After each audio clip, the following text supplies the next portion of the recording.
آج کل مجھ سے بہت سے لوگ ایک سوال کر رہے ہیں کہ ڈاکٹر صاحب پاراتھائرائڈ ہارمون کیا ہوتے ہیں اور اس کا ہمارے جسم میں کیا کام ہے۔ آئیے آج کی اس ویڈیو میں اس کے بارے میں ہم ڈیٹیل سے بات کرتے ہیں۔ میرا نام ڈاکٹر ذیشان ہے اور میں چائلڈ اسپیشلسٹ ہوں۔ دیکھیں، ہمارے جسم کے اندر مختلف طرح کے ہارمونز یا مختلف طرح کے یہ گلینڈز موجود ہوتے ہیں جن کا کام مختلف ہارمونز پیدا کرنا اور اس کا کام مختلف جسم کے حصوں کو کنٹرول یا مختلف فنکشنز کو سر انجام دینا ہوتا ہے۔ ان گلینڈز کے اندر ایک گلینڈز آپ کے پاراتھائرائڈ گلینڈز بھی ہوتے ہیں۔ پاراتھائرائڈ گلینڈ ہماری باڈی کے اندر 4 گلینڈز ہوتے ہیں جو کہ ہماری گردن میں تھائرائڈ گلینڈ یہاں پہ ایک ہوتا ہے، اس کے بیچ میں یا اس کے پیچھے یہ 4 گلینڈز موجود ہوتے ہیں۔ ان پاراتھائرائڈ گلینڈ کا مین مقصد ہمارے جسم میں کیلشیم اور فاسفورس، مینلی کیلشیم کا لیول مینٹین کرنا ہوتا ہے۔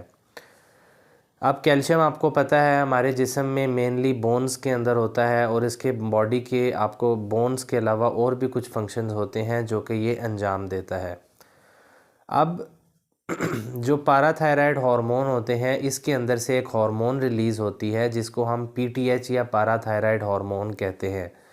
یہ ہارمون ہڈیوں میں سے کیلشیم کو نکال کے ہمارے خون میں کیلشیم کی مقدار کو پورا کرتی ہے۔ اگر کسی وجہ سے ان گلینڈز کے اندر کوئی مسئلہ ہو جائے جس کی وجہ سے یہ ہارمون زیادہ بننا شروع ہو جائے، جس کو ہائپر پاراتھائرائڈزم کہتے ہیں، یا اگر یہ گلینڈز کسی وجہ سے ڈسٹرائے ہو جائیں یا ان کو کوئی مسئلہ ہو جائے اور یہ ہارمون کم بننا شروع ہو جائے جسے ہائپو پاراتھائرائڈزم کہتے ہیں، تو دونوں صورتوں کے اندر جسم کے اندر کیلشیم کی مقدار بڑھ جائے گی یا کم ہو جائے گی۔ دونوں چیزیں ہمارے جسم کے لیے بہت زیادہ خطرناک ہوتی ہیں۔ کیلشیم کی مقدار اوپر یا نیچے ہونے سے ہمارے جسم کے اندر مختلف چینجز آ سکتی ہیں، جس کے اندر ہڈیوں کا کمزور ہونا، گردے کے اندر پتھری ہونا، انسان کے برین پہ افیکٹ ہونا، اس کے علاوہ شدید قبض ہونا اور پیٹ کے اندر شدید درد ہونا، انوالنٹری موومنٹس ہونا جسم کے حصوں کی، اور بھی اس کے علاوہ مختلف علامات ہیں جو اس کی وجہ سے ہو سکتی ہیں۔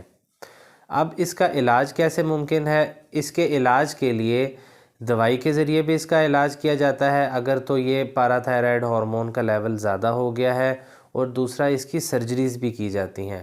اس کی جو مین سرجری ہے وہ پاکستان میں جو زیادہ ہوتی ہے وہ ایک آپ کو کٹ لگاتے ہیں گردن میں اور اوپن سرجری ہوتی ہے اور اس کو ریموو کر دیا جاتا ہے۔ باقی اس کی جو ایڈوانس سرجیکل ٹیکنیکس ہیں وہ دنیا کے کچھ ایڈوانس کنٹریز کے اندر ہیں جو منیمم انویسو پروسیجر ہوتا ہے، کیمرے کے ذریعے اس کا آپریشن ممکن ہے۔ Thank you so much.